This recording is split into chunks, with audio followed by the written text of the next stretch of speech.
बरेच पेशंट विचारतात की प्रेग्नन्सीमध्ये संबंध ठेवायला पाहिजे का? तर चला आज याबद्दल जाणून घेऊया. हा व्हिडिओ शेवटपर्यंत नक्की बघा. तर आता आपण प्रेग्नन्सीच्या 9 महिन्यांना 3 भागांमध्ये डिवाइड करू. पहिले 3 महिने, मधले 3 महिने आणि शेवटचे 3 महिने. तर पहिले 3 महिने डॉक्टर संबंध ठेवायला नाही सांगतात. का? कारण या काळामध्ये ब्लिडिंगचे चान्सेस खूप असतात, अबॉर्शन होण्याचे चान्सेस असतात. त्यामुळे पहिल्या 3 महिन्यांमध्ये संबंध न ठेवलेले चांगले असतात. दुसरे 3 महिने हा काळ हनीमून पिरियड मानला जातो. या काळामध्ये संबंध ठेवले पाहिजे आणि या काळामध्ये संबंध ठेवताना काही त्रास सुद्धा होत नाही.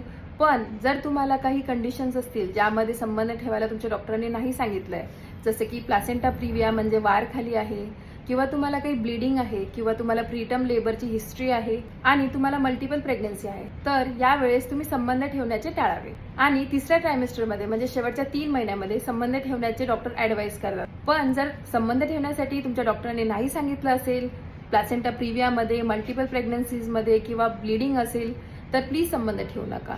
अदरवाईज काही कॉन्ट्राइंडिकेशन नसेल, अनकॉम्प्लिकेटेड केस असेल तर तुम्ही संबंध ठेवू शकता. आणि अशाच कंटेंटसाठी फॉलो फॉर मोर.